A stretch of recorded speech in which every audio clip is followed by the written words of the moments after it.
Bonjour mes élèves. Aujourd'hui, je vais vous montrer un petit jeu de la conjugaison. En fait, il s'agit de deux exercices à titre d'exemple. Donc, vous allez vous amuser bien pour en faire d'autres. Pour le premier exercice, il s'agit de donner les groupes de chacun des verbes suivants. Protéger, partir, aller, finir, prendre, mettre, placer, agir, se laver, se taire, s'unir, sortir, nettoyer et rougir. On commence par le premier verbe, protéger. Il se termine avec ER. Donc, automatiquement, c'est le premier groupe. Justement, pour le deuxième verbe, partir. Partir, on dit au présent de l'indicatif, je pars, tu pars, nous partons, vous partez, et pas nous partissons, vous partissez. Donc, c'est du troisième groupe. En effet, pour le verbe aller, vous allez me dire que il s'agit du premier groupe parce qu'il se termine avec ER.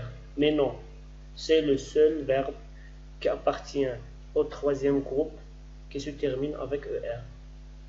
Donc en effet, aller, c'est un verbe du troisième groupe. Finir, le fameux verbe du deuxième groupe, parce que au présent on dit je finis, tu finis, il finit, nous finissons, vous finissez. Donc effectivement c'est un verbe du deuxième groupe. Prendre, c'est un verbe du troisième groupe parce qu'il se termine avec DRE. Le verbe mettre, c'est évident que c'est un verbe du troisième groupe. En effet, le verbe placer, c'est un verbe du premier groupe. Voilà. Le verbe agir, là, il faut faire attention. Ce n'est pas comme partir. Parce que agir, on dit, lorsqu'on le conjugue au présent de l'indicatif, on dit j'agis, tu agis, il agit, nous agissons. Donc, c'est un verbe du deuxième groupe. Voilà. Donc, pour l'autre verbe, c'est un verbe qui commence avec ce. Donc, c'est un verbe pronominal. Le verbe se laver, c'est un verbe du premier groupe. C'est clair. Pour le deuxième verbe, se taire, il est clair que c'est un verbe du troisième groupe. Le verbe s'unir, il faut faire attention ici. Lorsque je le conjugue au présent de l'indicatif, je dis je m'unis, tu t'unis, il s'unit.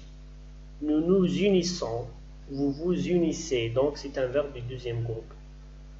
Voilà. Pour l'autre verbe, le verbe sortir, ça c'est un verbe du troisième groupe parce que je dis je sors, tu sors, il sort, nous sortons. On ne dit pas nous sortissons. Donc c'est un verbe du troisième groupe. Voilà. Pour l'autre verbe, le verbe nettoyer, c'est clair que c'est un verbe du premier groupe. Pour le dernier groupe, pour le dernier verbe, le verbe rougir. Rougir, c'est un verbe du deuxième groupe. Pourquoi? Parce que on dit je rougis, tu rougis, il rougit, nous rougissons. Donc c'est un verbe du deuxième groupe. Donc on continue, on passe au deuxième exercice. L'exercice 2, il s'agit de conjuguer les verbes qui sont écrits en rouge au temps indiqué. La première phrase, le verbe jouer, le football avec mes amis. Au présent de l'indicatif. Voilà les choix. Il y a 3 choix. Donc d'après vous, est-ce que je vais dire je jouerai, c'est faux. Est-ce que je vais dire je jouais le football avec mes amis? C'est faux. Est-ce que je vais dire je joue le football avec mes amis? Oui, c'est juste. De la même façon, on va continuer pour les autres phrases. Nous, le verbe aller au marché pour acheter des fruits. Au futur simple, les choix sont allons, iront, allions. Donc, si on choisit la mauvaise réponse, par exemple, nous allons. Est-ce qu'on va dire nous allons? Non, c'est faux parce que c'est le présent de l'indicatif. Pour nous irons, c'est juste. Pour nous allions, c'est de l'imparfait. Donc c'est injuste. Par la suite, la troisième phrase, les filles, le verbe partir à leur maison, au passé composé. Il faut faire attention. Qu'est-ce qu'on a dans le choix? Partent, ont parti, sont partis. Est-ce qu'on va dire partent? C'est faux parce que c'est le présent de l'indicatif. Est-ce qu'on va dire en partie? Non, parce que partir, c'est un verbe d'état. Donc, on veut dire le troisième choix, les filles sont parties. Pourquoi? Parce que partir est un verbe d'état. Il s'accorde avec le sujet en genre et en nombre. On passe à l'autre phrase, Rachid, le verbe finir son travail, à l'imparfait. Les choix, finissez, fini, finira. Donc, à votre avis, si on dit finira, c'est faux parce que c'est le futur. Fini, c'est faux parce que c'est le présent. Finissez, c'est bien évidemment c'est l'imparfait. Pour l'autre phrase, tu, le verbe devoir, être attention au virus. Conditionnel présent. Est-ce qu'on va dire devrait, devait, devra? Si on dit tu devras, c'est faux parce qu'il s'agit du futur. Devait, c'est faux parce que c'est l'imparfait. Mais on va dire tu devrais être attention au virus. La dernière phrase, laver tes mains avec de l'eau et du savon. C'est l'impératif présent.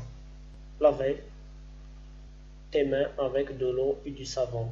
Il s'agit ici du deuxième pronom personnel parce que la preuve c'est t'es.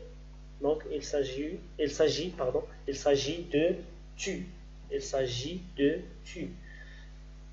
Est-ce qu'on va dire lave tes mains avec de l'eau et du savon?